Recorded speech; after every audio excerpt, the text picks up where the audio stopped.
that is going to be Florida Atlantic. I feel like a boxer that's just been like rocked in the last round of a fight, because I can't even tell you how it happened.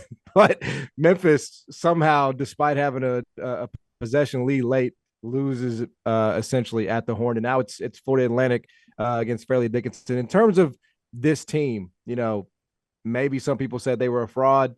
Maybe some people said they didn't play anybody. What did you think of the way they answered tonight against Memphis? Tio, you want to take that? No, I was able to catch the last 4 minutes, and it was like, you want to talk about hectic. I'm glad that, I think the size of the big fella inside by FAU, he attacked the offensive glass like crazy. That obviously hurt some things, but that last possession of the game, it was a simple backside screen to get somebody in the opposite corner. Like, it was a simple fundamental error. If he doesn't let that guy get middle, there is no issue to begin with. And I'm not trying to generalize that, because I have watched Memphis this year. I haven't watched them extensively this year, but it seems like there's always 4 or 5 plays a game to where it's like, if that was just a little bit cleaner, that seems to be the thing with Memphis. If they're just a tad bit cleaner, they're winning a lot more games. And they're winning a lot of games anyway. It's just now, whenever it comes into crunch time and you play a really good team like FAU, like those details matter. Those 3 possessions really matter.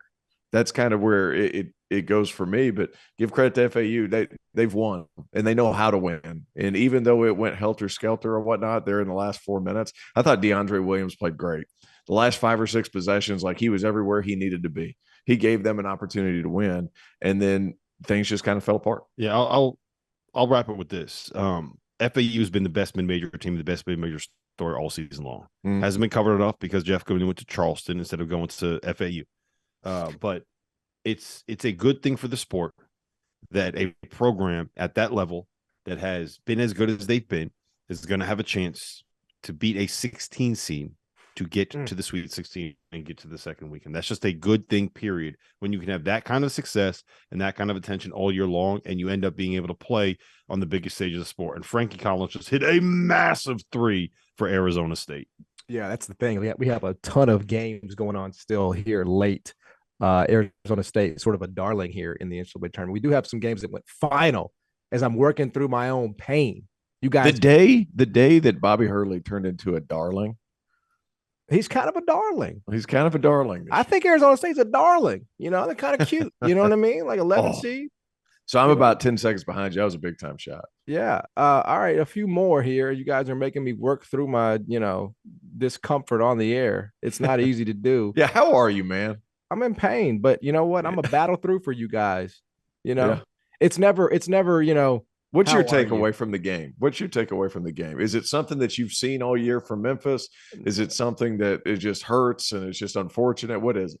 Real quick here, I'm just going to say it. I mean, Memphis's best player cost him the game today with the turnover. Kendrick Davis threw that ball, inexplicably across half court with nobody there to catch it, and it ended in a turnover. And unfortunately, Memphis couldn't get the timeout. It was a possession, and it went back to FAU, and that's the game. I mean, one mistake this guy makes all year long, and it's the costliest. You take that every time. You bring that kid on campus every single time. And Kendrick Davis, unfortunately, just having never been to the tournament, didn't have that experience, kind of showed up in the worst moment there, and I hate it for him, but we'll have a lot of time to sift through that. Today's episode is brought to you by Underdog Fantasy, the easiest place to play college basketball pick'em, where you can get a little extra sweat during March Madness and win real cash prizes simply by picking player stats in this weekend's games. In pick'em, all you do is predict whether a player will go higher or lower on Underdog's projected totals, whether that's points, rebounds, whatever. For example, if you're like me and you think Zach Edey is going to go nuts in this tournament, pick higher on his points projection, add up to 4 more picks, and if you hit them all, you can win 20 times your money on a single game. Underdog's slick mobile app is easy enough that dummies like Jeff Goodman have even figured it out. So go to underdogfantasy.com or download the app and use the code FIELD, FIELD, and Underdog will match your deposit up to $100. Now is the time to get in on the madness. So remember, underdogfantasy.com, promo code FIELD.